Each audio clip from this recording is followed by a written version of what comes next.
Hello students, myself Om Prakash, teacher posted at UPS Upper Chilla, Zone Bataur, District Ramban.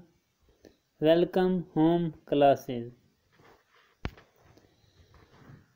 तो 8th class subject history chapter number 1 जो हम पढ़ रहे हैं नाम है हाउ व्हेन एंड वेयर। तो आज का टॉपिक है हाउ डू वी पीरियडाइज।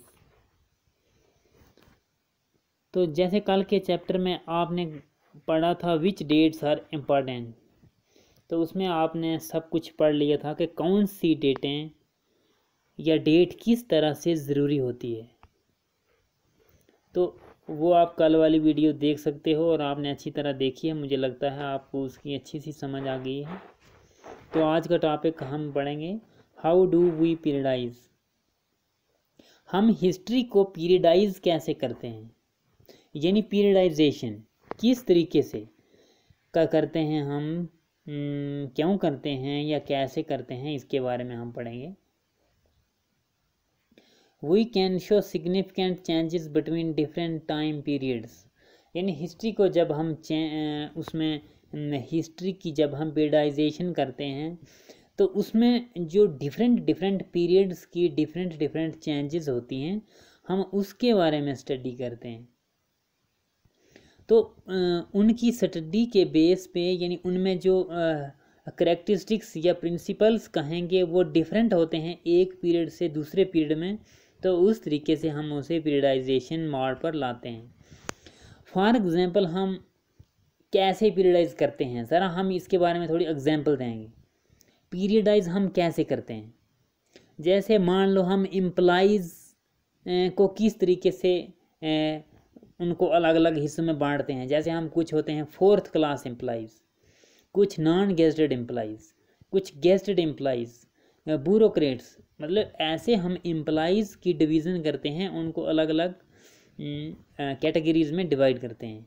इसी तरह से दूसरी एग्जांपल हम लेंगे एजुकेशन की।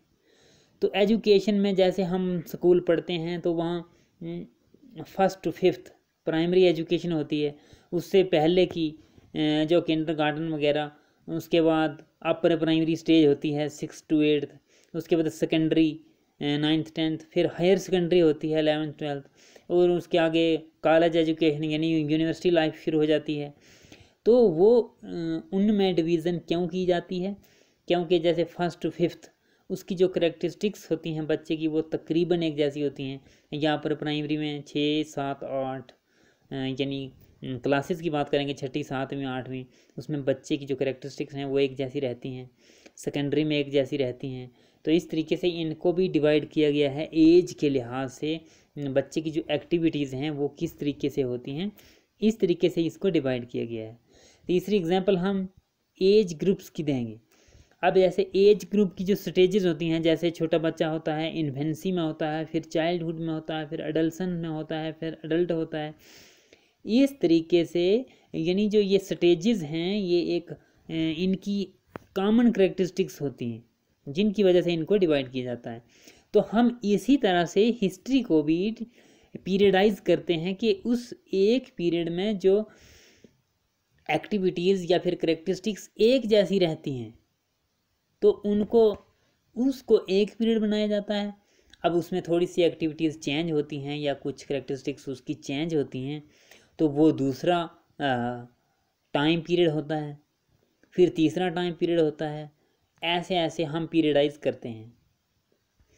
तो जैसे हम इसकी हिस्ट्री की बात करेंगे जो 1817 में जेम्स मिल ने लिखी थी उसके बारे में हम बात करेंगे। तो इन 1817 James mill Scottish economist and political philosopher, इसने एक हिस्ट्री लिखी थी, इंडिया में एक बुक लिखी थी हिस्ट्री की, उसको पब्लिश किया था जिसका नाम था a history of British India. तो ये इसने 1817 में यानी 1817 में लिखी थी। नाम था इसका जेम्स मिल, ये एक अंग्रेज़ था, इकोनॉमिस्ट था, स्कॉटलैंड का रहने वाला था। तो उसके रिश्तेदार यहाँ थे इंडिया में, यानी ब्रिटिशर्स थे, तो इसलिए उसने लिखा था। ए हिस्ट्री ऑफ ब्रिटिश इंडिया में इसने लिखा था। इसके 3 वॉल्यूम किए थे इसने, 3 वॉल्यूम किए थे, एक यानी 3 पार्ट्स में डिवाइड किया था इस अपनी किताब को, Hindu, Muslim, British. James Mill idea of history change from one period to another. तो इसका जो आइडिया था, इसने अपना आइडिया लगाया कि जो हिंदू पीरियड था उसमें उसने हिस्ट्री को बयान किया। उसके बाद उसने देखा कि आगे दूसरे पीरियड में मुस्लिम रूल ज़्यादा रहा है, तो मुस्लिम दूसरे पीरियड जो इसने हिस्ट्री का डिवाइड किया उसको मुस्लिम बता दिया। तीसरे में जब अंग्रेज़ इंडिया में आए हुए थे, उनका यहाँ रूल था, तो उसने इसको ब्रिटिश के नाम से पुकारा। तो इसने अपनी किताब में 3 डिविजन्स बनाई थी, यानी इंडियन हिस्ट्री जो थी उसको 3 हिस्सों में डिवाइड कर दिया, हिंदू, मुस्लिम एंड ब्रिटिश। तो इस तरीके से काम चला। जैसे 800 तक, कम से कम 800 AD तक जो रूल था वो मैक्सिमम हिंदूज़ का था, जिसमें अशोक, बुद्ध वगैरह वगैरह ऐसे कुछ और डायनास्टीज थी, चंद्रगुप्त वगैरह। उसके बाद जब मुस्लिम रूल शुरू होता है, इसमें मुग़ल सल्तनत, दिल्ली सुल्तनत पहले शुरू हुई थी, फिर उसके बाद मुग़ल सल्तनत, तो ऐसे जैसे। और फिर बाद में ब्रिटिश, जब अंग्रेज़ आ चुके थे, अपना रूल एस्टेब्लिश कर चुके थे, उसके बाद की जो हिस्ट्री है इसको ब्रिटिश के नाम से बताया। तो ये जो इसका आइडिया था जेम्स मिल था, एक पीरियड का आइडिया दूसरे पीरियड से अलग था, दूसरे पीरियड का जो आइडिया था वो तीसरे से अलग था, इसलिए इसने इंडियन हिस्ट्री को 3 हिस्से में डिवाइड कर दिया। और जो ब्रिटिश रूल इसने बताया तीसरा नंबर, उसमें इसने ये भी बताया कि इंडिया की जो भी प्रोग्रेस थी वो सिर्फ ब्रिटिश रूल के तहत हुई थी, यानी जो सिर्फ ब्रिटिश रूल ही एक ऐसा रूल था जिसमें प्रोग्रेस हुई, और जो इंडिया था उसको तहजीब सिखाई गई, यानी एक सिविलाइजेशन उसकी बनाई गई।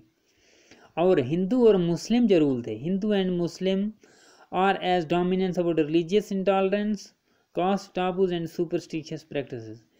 यानी हिंदूज और मुस्लिम को दोनों को उन्होंने एक ऐसा रूल बताया जिसमें बहुत ही अंधविश्वास और पुराने किस्म के रिवाज इस तरीके से कुछ बयान किया गया, यानी कि हिंदू और मुस्लिम को बिल्कुल एक ना के बराबर कहा कि उनके दौर में कोई डेवलपमेंट नहीं हुई, वो अपने अलग किस्म से जीते थे, वो अपने अलग किस्म से जो अपनी कुछ अंधविश्वास उनमें जीते थे, और सिर्फ ब्रिटिश रूल ही एक ऐसा था जिसमें प्रोग्रेस बयान की है। एक प्रोग्रेस की तरफ दौड़ सिर्फ ब्रिटिश रूल में ही उन्होंने बताई है। But there was a problem in the periodisation that James Mill offered. लेकिन ये जो जेम्स मिल ने 3 पीरियड्स में हिस्ट्री को डिवाइड किया है, हिंदू, मुस्लिम एंड ब्रिटिश, तो ये बिल्कुल ठीक नहीं है। इसमें ठीक नहीं है। यानी अगर जैसे मान लो कि अगर 800 तक हिंदू रूल्स ज़्यादा थे, लेकिन उसने मुस्लिम पॉपुलेशन भी तो थी। अगर 800 से 1800 के बीच ये कह रहे हैं कि उस वक्त मुस्लिम्स का ज़्यादा रूल रहे हैं, लेकिन उस वक्त जैसे साउथ इंडिया की बात करें तो उस वक्त वहाँ मराठास वगैरह ऐसे लोग वहाँ रूल करते थे, तो फिर उनको नेगलेक्ट किया गया। तो इस तरीके से यानी ये पीरियडाइजेशन जो की है ये बिल्कुल गलत है।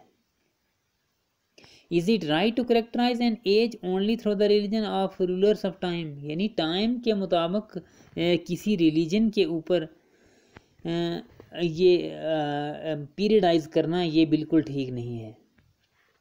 Does the life, religion and practice of other do not matter. अब जो दूसरे मजहब के लोग रहते थे, जैसे हिंदू, जब इन्होंने हिंदू बताया है कि हिंदू टाइम था एक हिस्ट्री में, तो उस वक्त जो मुस्लिम रूलर्स थे तो उनको इन्होंने इसमें बिल्कुल बयान नहीं किया है। और जो मुस्लिम रूल बताया उसमें जो हिंदू रूलर्स थे उनके बारे में कुछ नहीं कहा गया। इस तरीके से ये गलत है, ये ठीक नहीं है।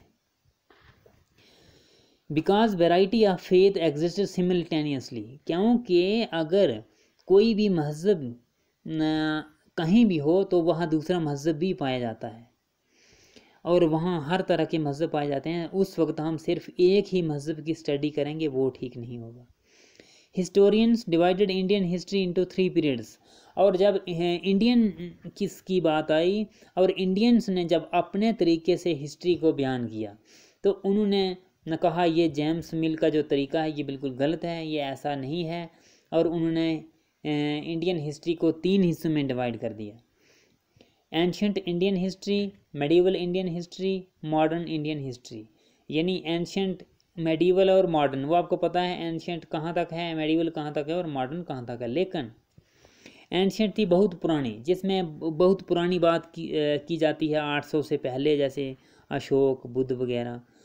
उसके बाद मेडिवल पीरियड में 800 से 1800 की बात की जाती है कि उसमें मुग़ल सुल्तानत थी, दिल्ली सुल्तानत थी वगैरह वगैरह, इस तरह से। और मॉडर्न हिस्ट्री किसको कहते हैं, जब 1800 से बाद जब एक ज़माने में नए तरीके से साइंस शुरू हुई, रीज़न शुरू हुआ, डेमोक्रेसी शुरू हुई, लिबर्टी शुरू हुई, इक्वलिटी शुरू हुई, तो उसके बाद हम कहेंगे कि ये तीसरा दौर शुरू होता है, मॉडर्न इंडियन हिस्ट्री।